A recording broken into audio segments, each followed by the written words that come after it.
You're listening to Gay News. The latest news from the lesbian, gay, bisexual, transgender and queer community. And now your host, Brandon CARMODY. Thank you for listening to Gay News. Today is June 26, 2015. I'm Brandon CARMODY. We want to welcome our listeners in the United States and around the world. Breaking news from the Supreme Court today. The Supreme Court declared today that same-sex couples have a right to marry anywhere in the United States, a historic culmination of decades of litigation over gay marriage and gay rights. Gay and lesbian couples already could marry in 36 states and the District of Columbia. The court's 5-4 ruling means that the remaining 14 states in the South and the Midwest will have to stop enforcing their bans on same-sex marriage. Gay rights supporters cheered, danced, and wept outside the court after the decision, which put an exclamation point on breathtaking changes in the nation's social norms. Justice Anthony Kennedy wrote the majority opinion, just as he did in the court's previous 3 major gay rights cases dating back to 1996. It came on the anniversary of 2 of the earlier decisions.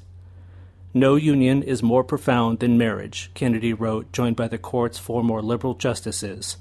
The stories of the people asking for the right to marry reveal that they seek not to denigrate marriage, but rather to live their lives or honor their spouse's memory joined by its bond, Kennedy said. After he read his opinion, spectators in the courtroom wiped away tears after the importance of the decision became clear. One of those in the audience was James Obergefell, the lead plaintiff in the Supreme Court fight. Outside, Obergefell held up a photo of his late spouse, John, and said the ruling establishes that our love is equal, he added. This is for you, John. President Barack Obama placed a congratulatory phone call to Obergefell, which he took amid a throng of reporters outside the courthouse. Speaking a few minutes later at the White House, Obama praised the decision as justice that arrives like a thunderbolt. He said it was an affirmation of the principle that all Americans are created equal. On this historic day, we would like to welcome to Gay News Mark O'Connell, the author of Modern Brides and Modern Grooms. New York City-based psychotherapist in private practice, Psychology Today expert who writes the column Quite Queerly, regularly contributes to the Huffington Post, Out, Truth Dig, and Dot 429 magazine. His scholarly writing has been published by the Journal of the American Psychoanalytic Association and the Journal of Gay and Lesbian Mental Health. Mark trained and worked professionally as an actor, which informs his work as a therapist and as an author. Author of Modern Brides and Modern Grooms, a guide to planning straight, gay, and other non-traditional 21st century weddings, and he lives in New York City with his husband. Mark, welcome to Gay News today. Thank you so much for coming on the show. Oh, thank you so much for having me. Now, as we come on the air today, we actually have some breaking news from the Supreme Court of the United States. The Supreme Court has declared today that same-sex couples have a right to marry anywhere in the United States. Gay and lesbian couples already could marry in 36 states and the District of Columbia, but the court's 5-4 ruling means that the remaining 14 states, the South, Midwest, will have to stop enforcing their bans on same-sex marriage. So, first question to you on this historic day, Mark, what is your first reaction? I'm euphoric. And I'm also exhausted because my husband and I started dating in 1999, which is when the first major victory for marriage equality happened with the Vermont Civil Unions, and that's when we started dating. He was working with Mary Bonato, who's the rock star GLAAD lawyer who was responsible for all of those New England victories. And so this has been a part of our life over the past 16 years, a huge part, obviously. And,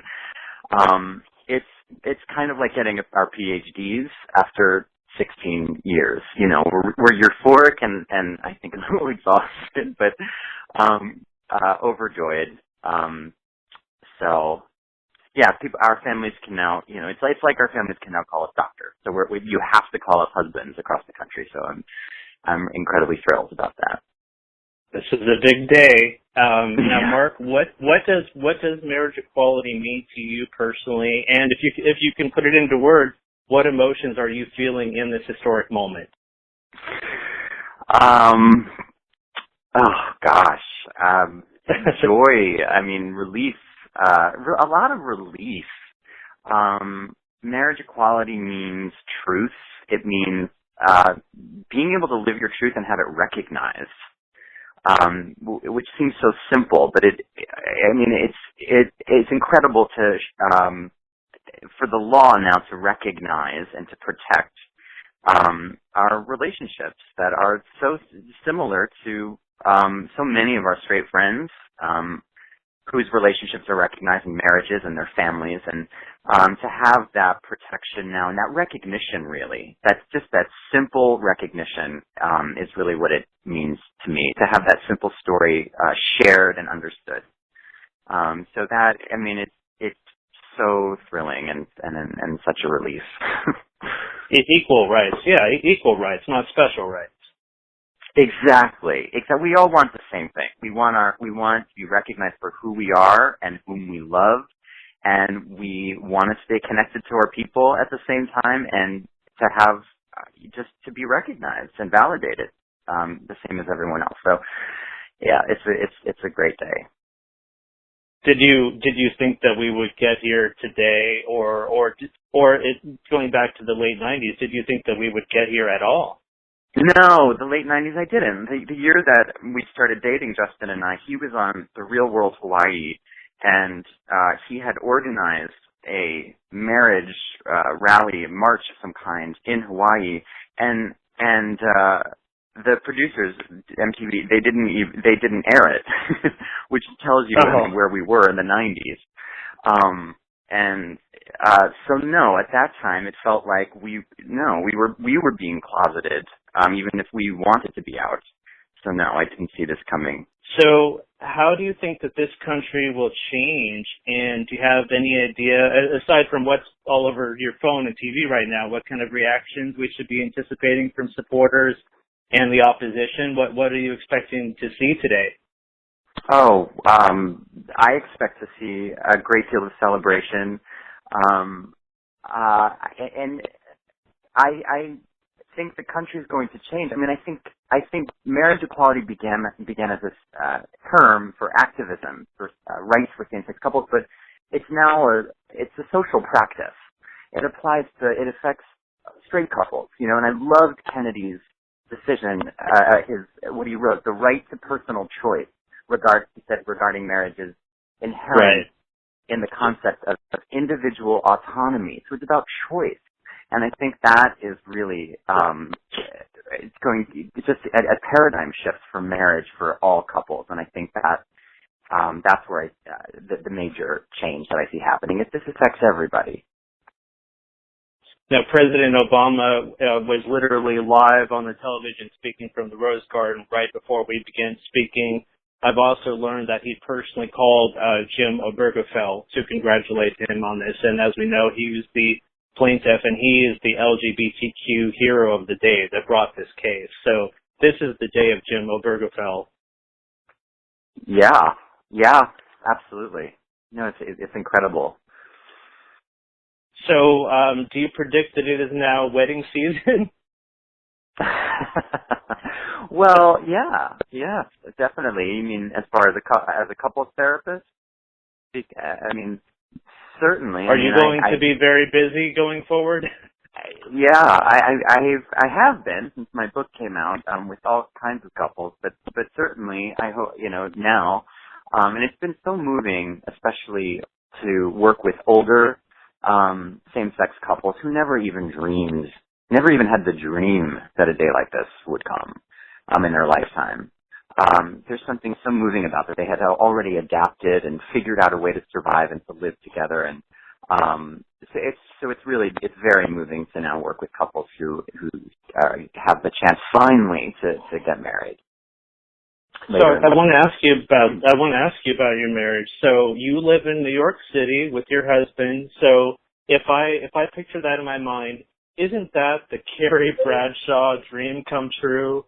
So how did you two meet? And based on your book, can we assume that you two had an amazing wedding yourself?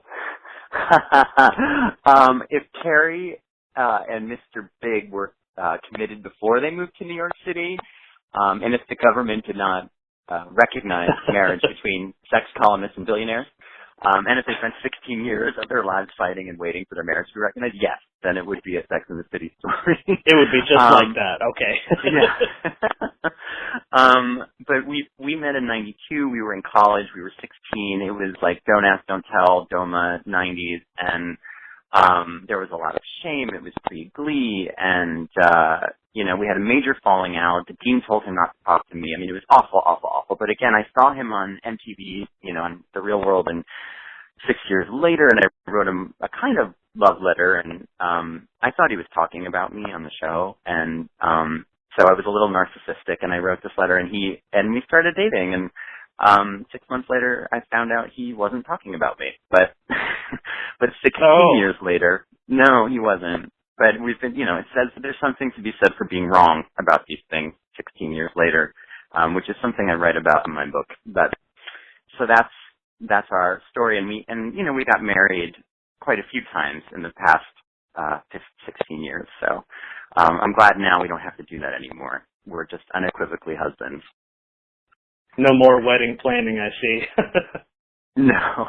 As far as perfect wedding, no, I mean, the whole point of my book is to really to spend as little money as possible and to make choices that are meaningful, that you're telling a story. It goes back to Kennedy's point again about autonomy and choice, and we're at a point where the couple and the couple's story takes precedent over tradition, which doesn't mean there can't be traditional elements that are meaningful to you in the ceremony, but the priority is the couple's individuality and truth, and ours was on a budget, $20,000 in Stockbridge, in wow. England in the fall, in October. So that tells you about the kinds of corners we had to cut and just the decisions that we made, which were all very meaningful. There was we created a lot of stuff ourselves, and our moms made the centerpieces, and it ended up being a very personalized theatrical event. And I think that's really what people want, because that's what you take away with you for the rest of your lives together, those memories. I'm going to have a few questions for you about that in a moment, but I want to ask about your work as a psychotherapist for a moment. So you are a psychotherapist in private practice. I see that you offer individual and couple sessions. So this is a hypothetical for you, Mark, based on me.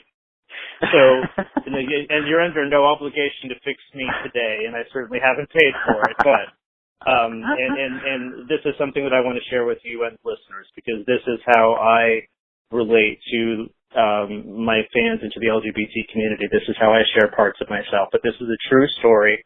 When I looked at the services that you offer, I actually saw myself there. So some of the symptoms, as it were, anxiety, depression, relationship conflicts, family conflicts, creative challenges, career loneliness, grief, and trauma. So just so you know, I am a survivor of domestic violence from multiple relationships.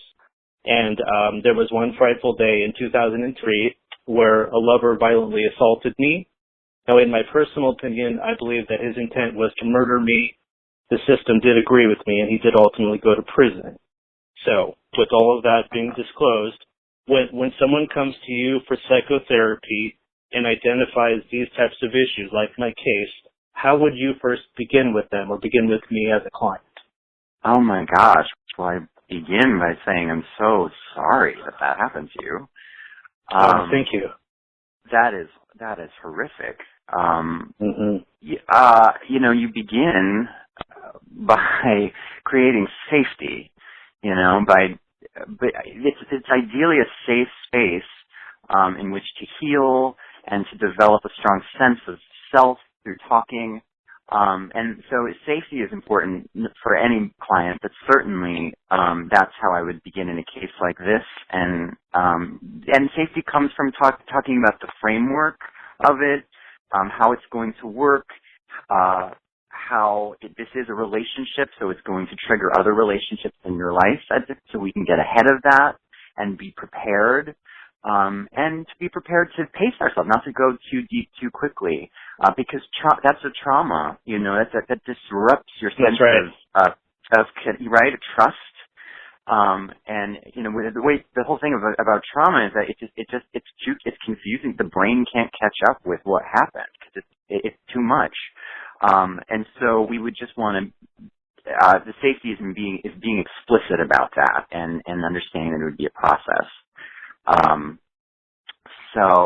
And I'm glad I'm under no obligation to fix you today, because as I quote the author Jeanette Winterson sometimes and I tell clients that to change something you do not understand is the pure nature of evil. So I like people to know that it's going to be a process, and I'm going to have to learn a lot about you before before any changes happen. Well, then let me ask you about the timeline. So, and I do have some experience with therapy from the other side of the table. You have your side and I have my side. But is there a timeline for therapy when someone works with you? Is that kind of up to the patient, or do you sort of take a case by case and make a treatment plan with a goal date? How do you approach timelines as far as individualized therapy? That's a really good question. I mean, it certainly depends. Most of my cases are long-term, so we approach it. We don't know where it's going. It's kind of like an artist. It's like a collaborative work of art. We don't know, and so we have to sort of start throwing. I mean, I think a lot of people think they know what they want from it, or they expect that I have an end goal for them, and it doesn't work like that. We have to start throwing paint on the canvas and start figuring out, what we're making together. We figure it out together. Some people have short-term goals. That's happened before, where people just, I don't know, whether it's building up the courage to break up with a partner or to leave a job or something, and that's all they really came for. But in most of my clients are long term, and we figure out sort of where it's going together. That's great. And now, Mark, what type of rewards would you say that you feel, kind of on a professional and a personal level when you're working with individuals and couples, when you're helping them? What are some of those rewards? Oh gosh, there's so many. It's such a privilege to have people trust you with their most intimate feelings and stories. And what's rewarding for me is to help people create a cohesive narrative of their life. I think of it more as a mosaic. It's like all of the shards and fragments, like the most painful things and shameful things and the most proud things, all of it. And to help someone piece together their life in that way and to develop a sense of self and to be empowered that's an incredible reward. And how different everyone is. I mean, I love going into the deep end with people, and I mean, I have an acting background, and I've always loved that, really not knowing. We think we know people from the exterior, but really diving deep and getting to discover individuals is and to really help them tell their story and not impose one upon them is really incredibly rewarding. I'm glad to hear that, and I applaud your work. I just want to let you know that I have a therapist now, and I have a renewed faith in the practice. So, kudos. Well, I'm glad to hear that. So the hard part is over. Now let's talk about the book. So, Modern Brides and Modern Grooms, a guide to planning straight, gay, and other non-traditional 21st century weddings. This is a post-DOMA book for any couple, same-sex or opposite sex, to have a personalized wedding that dignifies the relationship and the individual self. So, of course, the first question almost writes itself. Why did you write it, and what inspired you to write this book? Well, I was inspired. I had been, inspired it is I had been a bridesman. A lot of my female friends were choosing me as a bridesman, and as this was happening, I was paying attention to how marriage and gender roles have just been exploded, because this is becoming more and more common, and just how amazing. And I just started paying attention more to marriages. Also, my female friends, when Justin and I got married in 2006, a lot of my female friends who had been weren't sure if they wanted to get married, saw our ceremony and thought, oh, this is about equality between partners. And suddenly they became excited about creating a personalized wedding themselves, because so many wedding traditions are based on women as property. I mean, they are, if you think about what traditional marriage actually is, the image I always go to is a man dragging a woman by the hair and throwing her at the feet of another man. So no one practices traditional marriage anymore. I haven't met them. But so I was inspired to write something that really acknowledged that, and not the bride as property or as sort of this princess in white, but what is it really about? We all want the same thing. And to me that's where we're at, and I didn't know of a book that existed that addressed that, what we all really want from a wedding. And I thought, it could be something that makes straight guys even excited to do it, because it's something that's not just commercial, and again, not a story that's imposed upon you, something you're supposed to do. It's something you create yourself and on your own terms. And so I wanted to write something that acknowledged that and was helpful to people. Now, I heard you mention gender. Could you tell me what role or what roles does gender play in a non-traditional marriage, especially if someone's goal is to transcend that sort of categorical identity? Well, I mean, hopefully, I think hopefully whatever choice you make, you're doing it awake and not asleep at the wheel. A lot of times you just kind of sleepwalk through the traditions and you think, oh, well, for centuries the bride was doing this and she was giving it away. And I think you should do whatever is going to express who you are, and so I can't really say how. I mean, whatever gender means to you, as long as you're making choices that are personal and you're aware of them, I think. I guess it depends. It depends on the couple and the story that they want to tell. I mean, like I said, there are a lot of couples who are having bridesmen and groom's gals, which really mixes up our idea of gender roles. But there's no one size fits all. I mean, it's tailor-made. It depends on what you want to do. Maybe they'll update the applications. I can tell you that the wedding application I filled out required us to choose a bride and to choose a groom. There was no alternate form, I assure you. Oh, wow. Wow. Now, I want to ask you what kind of response you have from the book. I see that it came out in November, so it's still out in its first year, but I would like to know what reaction you've received from your readers, and has your book directly impacted the lives of couples as they're planning the weddings, and what do you hear from your readers?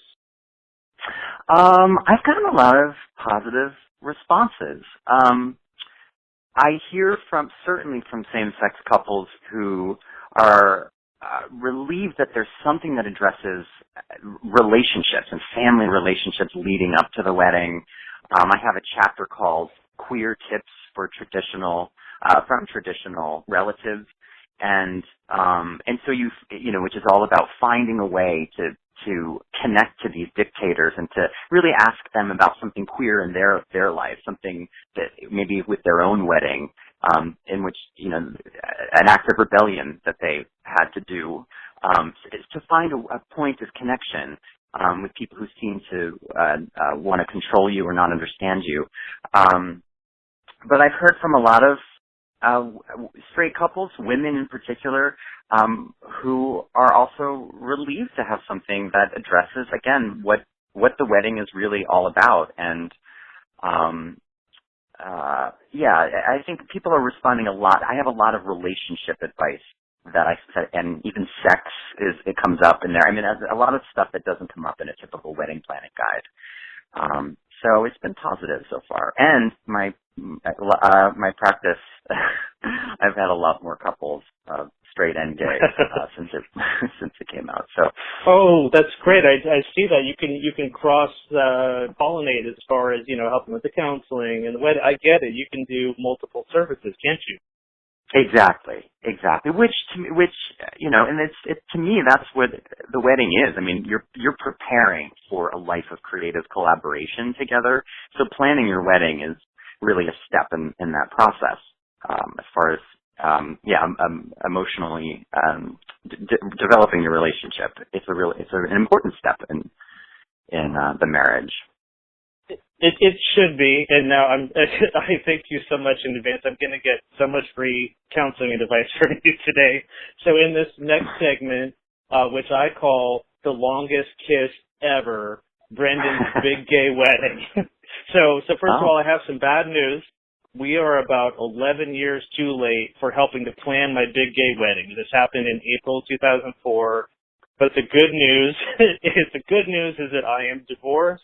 And now that gay marriage is legal, I am willing to do this one more time. So, yay! So if we could just take a moment here, we're going to take a quick look at my big gay wedding from 2004. It'll be kind of like a game, and honesty is completely welcome as you are the expert. So, Mark, are you prepared to tell me what I got wrong on wedding number 1? Or in order to make wedding number 2 amazing, should I just scrap everything and go completely gay Star Trek? Okay. All right. Yes, I'm prepared.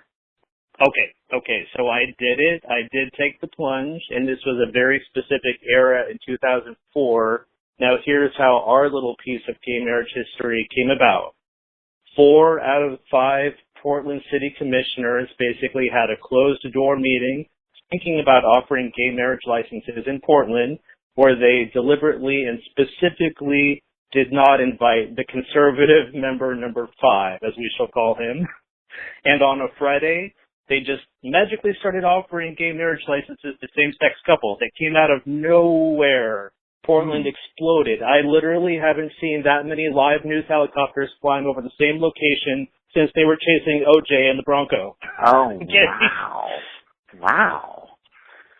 So the proposal was literally done in front of the live TV, watching these live helicopters swooping over the Multnomah building, and I think I literally said, "So, do you wanna?" So, do you want to address the awkward situational proposal first? Let's start with the proposal. Wow, that's amazing. Proposal is one of the traditions that is rooted in women as property in a way, right? It's, I do address that in the book. And one of the suggestions I make, I suggest you do it in your own way, and you kind of acknowledge the weird history of that tradition. And but my husband and I did proposal week, where we kind of knew we were going to get married, and we took a week and just sort of psyched each other out on this little vacation, and with little mini proposals. So it was fun. We got to sort of play act, but we were knowing at the same time, and so that's an option. I like the helicopter idea as well. Sort of spices things up a bit. But I mean, I think it's a performance. It's fun.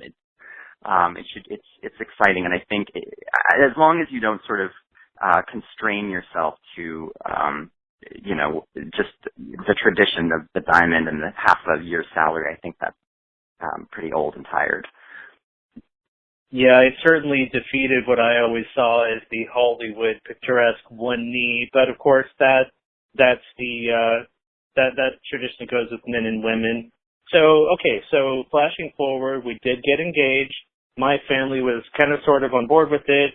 His family was completely unreachable. The budget, here you go. Let's talk dollars for a moment.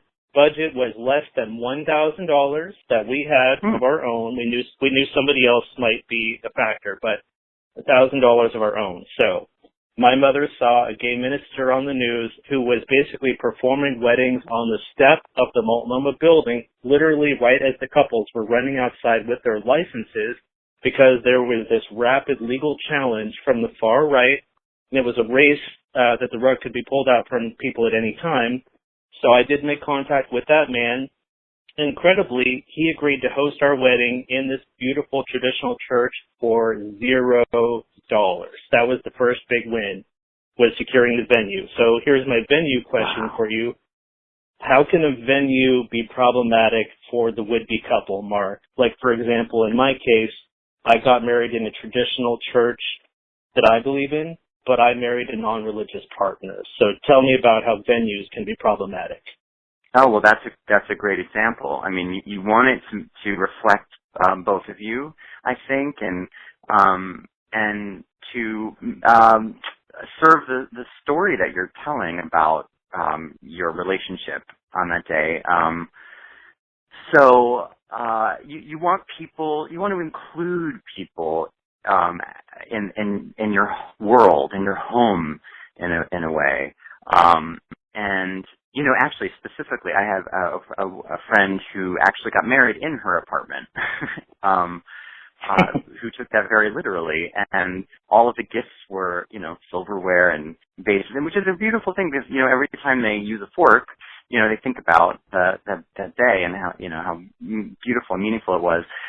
So yeah, that to me, I think is important about the venue, is that it's helping to tell your story. So keeping that in mind for next time. In your case. Okay, so another venue question, and I might ask you to tell me what some of the wildest ones that you've seen here, but how important is the choice of venue to accomplishing the theatrical aspect of putting on a production like you describe in your book of it being a theater? How important is the choice of venue to accomplishing the theatrical effect?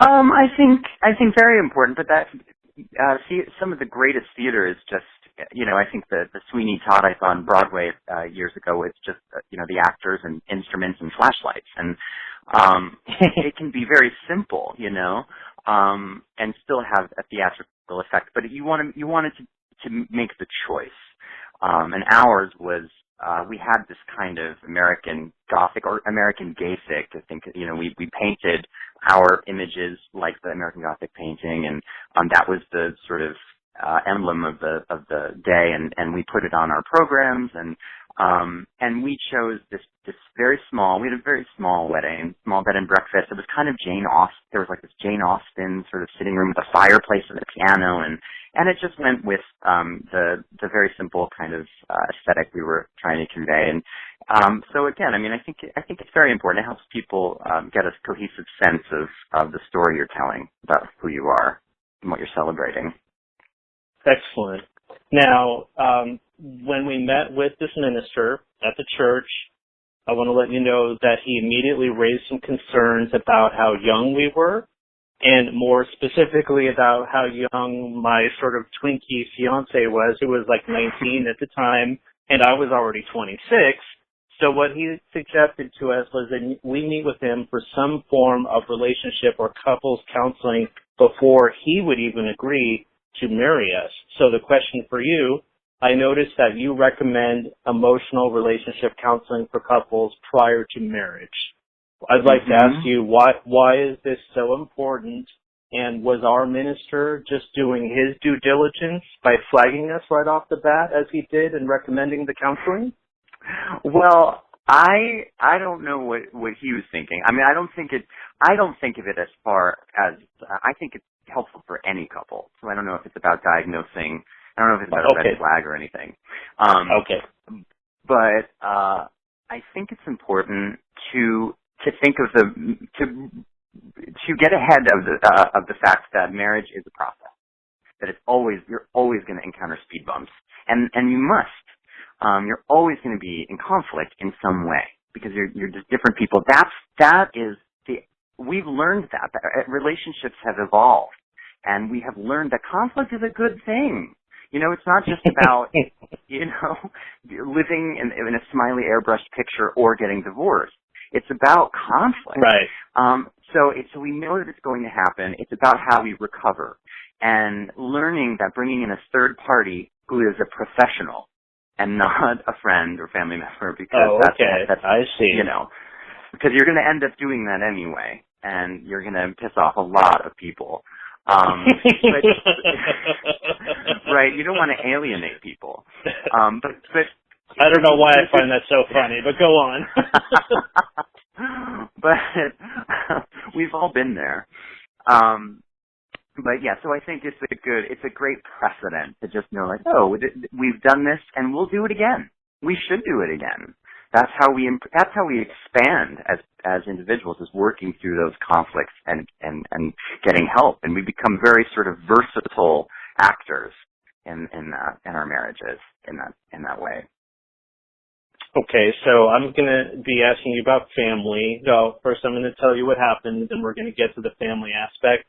So it being 11 years ago, we have the ability to fast forward. So fast forward to the week leading up to April 2004, my father refused to attend my own wedding. Oh. He is a traditional devout Christian with a strong allegiance to the GOP, which he will fervently deny. And time was running out. So a little known fact that only came out later, my mother actually threatened to divorce my father if he would not come to my wedding, to which that amount of duress was apparently very effective because he relented and agreed to go. So here's what you see in the video. In the video, when it comes time for the sacred vows, there is a moment where the camera pans through the audience and you can see every member of the audience watching with delight, except for my father, who was in fact reading from the Bible while I was giving my vows, probably looking for a way out of this thing. So here's my question about family, keeping that in mind, what we went through just to get my father in the room. So recent surveys are polling that about 57% of Americans are now in favor of same-sex marriage. Obviously, as we've established, the Supreme Court cleared the roadmap for all 50 states for gay marriage states. Hopefully that number goes up. But here's the question. What do you do, or what can you do, when it's your big day and someone in your own bloodline doesn't believe in the vow that you're about to make or doesn't want to participate? Is this a common problem that LGBTQ couples have experienced with their friends or with their family? Well, my first response is you have bouncers at the door and no Bibles allowed. There's a bag check. No Bible. No, I don't know. I'm sorry about that. That's incredibly hurtful. I'm really sorry to hear that. So, you know, it depends. I always, as a first attempt, I would try, like I said, to find the queer side of your traditional relatives and try to, and if that doesn't work, just try to find, this is about you. This is about you showing off and celebrating whom you love and who you are on this day. And it's also about you taking in the people in your life that you've assembled you're telling a story of who you are. And it's very important that you take that in. So so you find a way to have a connection to that person that is meaningful to you, even if it isn't to them. And so, but in your case, it seems like what you took in was incredibly painful. So we have to make a choice. I mean, we have to decide. I call it OTP, overtly toxic prejudice. If someone has OTP, then you might have to just say, no, it's going to be better for me if I don't invite them.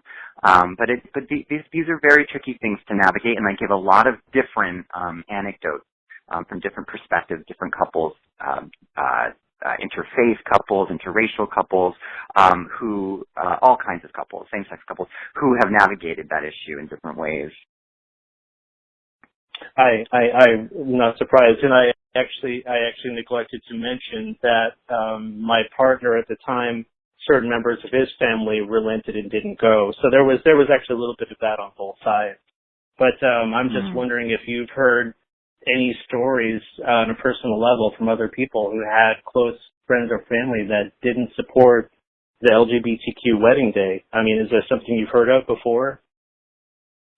Oh, sure. I mean, I have heard various stories where, where a relative just would not show up or does show up and is either cruel or just doesn't really participate. I mean, there are various ways. You just have to decide. There are various ways in which that has played out from what I have heard, and you just have to make your own decision about, and it's not an easy one, about what's going to be important to you. It may be important, like I said, to have someone there, even if they are hurtful. It may be just for your own sake, because you have some crucial connection to them from your childhood, and there's a way in which you have a positive connection to them. That it's very complicated, and it really is case by case. But of course I have heard that. Sure. So let me give a happy ending to the wedding because for the most part everybody was there. So remember, the longest kiss ever. That's what everyone told me afterwards, and for years to come, that it was the longest kiss ever. I mean, there's a video, and we could probably time it, but for the people who were actually in the room, described it like time stopped, and they were watching Sex in the City, Gay PDX, or something that was rated too hot for TV. But we ultimately went on to the reception together. We had an amazing time going table to table to meet all of our guests. We did have a triple-tiered, custom-made gay rainbow cake. It did have 2 grooms on top of the cake.